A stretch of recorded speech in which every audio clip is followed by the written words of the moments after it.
उमंग नवा या चॅनलवर सर्व विद्यार्थी मित्र आणि मैत्रिणींचं हार्दिक स्वागत. अपेक्षा करते तुम्ही घरी असाल, सुरक्षित असाल. घरीच असायला हवात कारण शाळा बंद आहे आणि बाहेर पडण्यासाठी तुमच्याकडे दुसरं कुठलं कारणही नाही आहे. जसं मी तुम्हाला या पूर्वीच्या व्हिडिओमध्ये सांगितलं होतं की शाळा जरी बंद असल्या तरी जिल्हा परिषद शाळेतील तज्ज्ञ विषय शिक्षक तुम्हाला ऑनलाईन प्लॅटफॉर्मवर शिकवणार आहेत. चला तर मग आज पाहूया आपल्या आजच्या मार्गदर्शक अध्यापिका कोण आहेत आणि त्या तुम्हाला काय शिकवणार आहेत. आजच्या मार्गदर्शक अध्यापिका आहेत श्रीमती मंदा सारूक आणि त्या तुम्हाला शिकवणार आहेत इयत्ता 10वी मधला हिंदी या विषयातील व्याकरण. सभी छात्र छात्राओं को मेरा नमस्कार। आज हम हिंदी विषय में 9वीं 10वीं 8वीं कक्षा के लिए भी ये उपयुक्त है। जो विषय हमारा है पत्र लेखन, जो उपयोजित लेखन में आता है। कृति पत्रिका में उपयोजित लेखन 26 अंक के लिए होता है। आज हम उसमें से पत्र लेखन देखेंगे। पत्र लेखन का प्रश्न कृति पत्रिका में 5वां प्रश्न होता है, अ में नंबर 1 और 5 अंक के लिए प्रश्न होता है।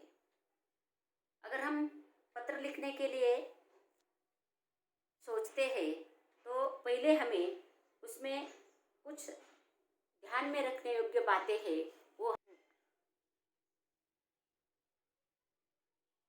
कृति पत्रिका में पत्र लिखने के लिए 2 विषय दिए जाएंगे।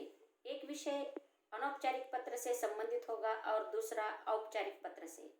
साथ ही यह सूचना भी होगी कि पत्र कौन किसे लिख रहा है और पत्र का विषय क्या है। दोनों पत्र में से कोई एक पत्र लिखना है।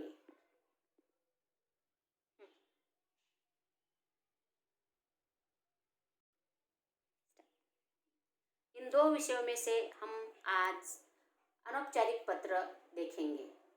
अनौपचारिक पत्र जब हम लिखते हैं तो उसमें भी हमें 5 प्रकार के पत्र हम लिख सकते हैं।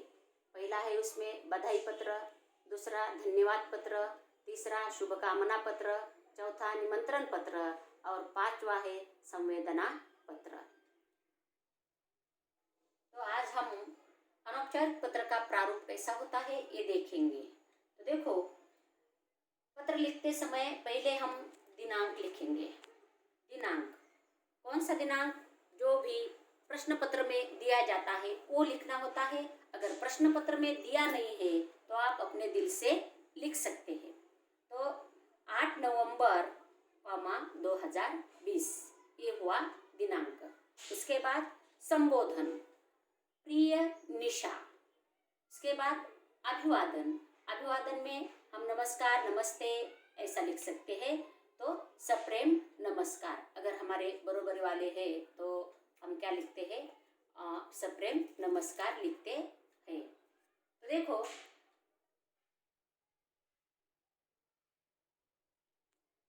ये हुआ अभिवादन। उसके बाद प्रारंभ। प्रारंभ हम पत्र का जब भी करते हैं तो पहले हम वहाँ की खुशहाली पूछते हैं। उसी तरह हम लिखेंगे, हम सब लोग यहाँ कुशल पूर्वक है और ईश्वर से तुम सबकी कुशलता की कामना करते हैं। इस प्रकार हम प्रारंभ करेंगे। उसके बाद आता है विषय विवेचन। तो देखो, विषय विवेचन में जो भी प्रश्न में हमारा विषय है उसके आधार पर हमें विषय विवेचन करना पड़ता है। तो हमारा ये जो आज का हमारा पत्र बधाई पत्र है, तो इस हिसाब से हमें आज विषय विवेचन हम इस तरह कर सकते हैं। आज ही समाचार पत्र में तुम्हारा परीक्षा परिणाम देखा, जिससे ज्ञात हुआ कि तुमने सभी विषयों में विशेष योग्यता प्राप्त करते हुए कक्षा 10वीं में पूरे प्रांत में प्रथम स्थान प्राप्त किया है। खड़ी लकीर।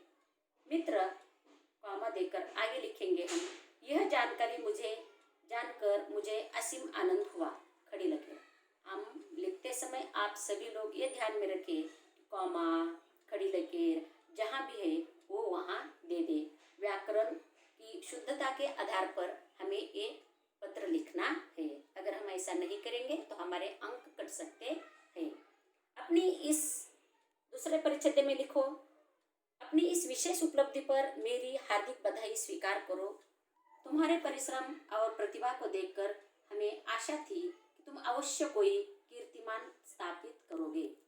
मैं परमपिता परमेश्वर से प्रार्थना करता हूँ कि भविष्य में भी इसी प्रकार सफलता तुम्हारे कदम चूमे। ये हुआ विषय विवेचन। उसके बाद हमें पत्र का समापन करना पड़ता है। तो देखो, समापन करते समय कैसे लिखा जाता है। अपनी माताजी तथा पिताजी को सादर प्रणाम कहना, नन्ही बुलबुल को मधुर प्यार, खड़ी लगे। उसके बाद हमें हस्ताक्षर करना पड़ता है, यानी लिखना पड़ता है। तुम्हारी अभिन्न मित्र सहेली अपूर्वा कठाले 103, सलील विला, नीचे की पंक्ति को लिखो, टाइगर पार्क शिरडी 423109। और उसके बाद हमें ईमेल आईडी भी लिखना पड़ता है। ये नया है हमारे पत्र में, ईमेल आईडी लिखना जरूरी है। तो ईमेल आईडी हम इस प्रकार तैयार करते हैं, xyz@abc.com। इस तरह अनौपचारिक पत्र लिखा जा सकता है। और लिखो, अगर आप इस तरह का अनौपचारिक पत्र लिखेंगे तो आपके 5 अंक में से 5 अंक ही आपको मिलेंगे। इसमें कोई कटौती नहीं हो सकती।